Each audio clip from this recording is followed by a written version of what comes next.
आज तक आपने सिर्फ यही सुना होगा कि एक प्रेमी ने अपनी प्रेमिका को छोड़ दिया, एक प्रेमिका ने अपने प्रेमी को छोड़ दिया, लेकिन आज हम आपको ऐसे शख्स से मिलाने जा रहे हैं जो अपने पति को छोड़ दिया। हाँ, मैं वही ज्योति मौर्य का बात कर रहा हूँ जो एसडीएम बनने के बाद भी अपने पति को छोड़ दिया।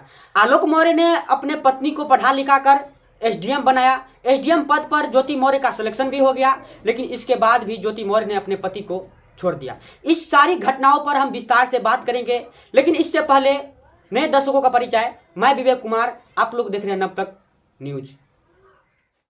सोशल मीडिया पर तेजी से वायरल हो रहा है ये दोनों शख्स, जिसमें से एक का नाम आलोक मौर्य है और दूसरे का नाम ज्योति मौर्य।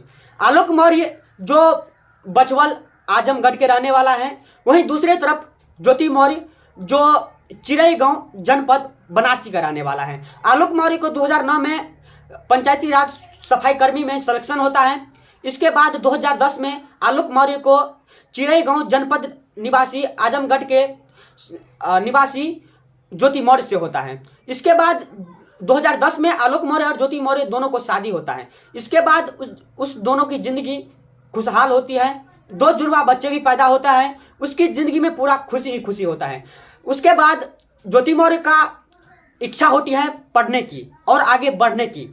आलोक मौर्य भी सोचता है कि बढ़ने देते हैं आगे, अगर मन में इच्छा है आगे बढ़ने की तो पढ़ा देते हैं। इसके बाद जो आलोक मौर्य कुछ कर्ज लेकर उसकी पिता भी कुछ सहायता करता है। इसके बाद अपने पत्नी ज्योति मौर्य को पढ़ाता है। ज्योति मौर्य भी अच्छे से पढ़ाई करता है, मेहनत करता है। उसके बाद ज्योति मौर्य का एसडीएम पद पर सिलेक्शन होता है। उसके बाद 2015 में ज्योति मौर्य एसडीएम बन जाता है। उसके बाद आलोक मौर्य और ज्योति मौर्य की जिंदगी में खुशी ही खुशी झलक रही थी। चारों तरफ उसके जिंदगी में खुशी ही खुशी था, लेकिन धीरे धीरे ज्योति मौर्य को उसके सीनियर अधिकारी से प्यार होने लगता है। और ये बात जब आलोक मौर्य को पता चलता है तो ज्योति मौर्य कहता है कि ये सिर्फ फ्रेंड है, ये सिर्फ फ्रेंड के तौर पर हमारा फ्रेंड है। उसके बाद कुछ दिन के बाद आलोक मौर्य का ये भी पता चलता है कि ज्योति मौर्य एक अपने सीनियर अधिकारी से गैर संबंध बना रहे थे। उसके बाद जब ये बात ज्योति मौर्य को कहते हैं आलोक मौर्य, तो उससे डिवोर्स मांगता है। यानी कि अगर आप डिवोर्स लेना चाहते हैं तो डिवोर्स का भी कोई लॉजिक तो होना चाहिए, कोई कारण तो होना चाहिए कि आप किस कारण से डिवोर्स ले रहे हैं। उसके बाद ज्योति मौर्य के पास कोई भी कारण नहीं था, कोई भी जवाब नहीं था।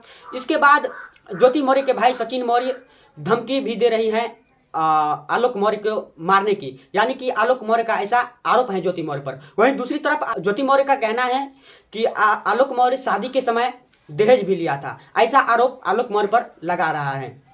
और अभी इन दोनों के बीच जो विवाद हुआ था वो केस अभी चल रहा है। इन दोनों का जल्द ही फैसला मिल जाएगा। आलोक मौर्य का जल्द ही जो उसका न्याय है वो मिल जाएगा, क्योंकि एक पति के साथ बहुत ही गलत व्यवहार हुआ है। क्या इस प्रकार से कोई भी पत्नी अपने पति के साथ करेगा?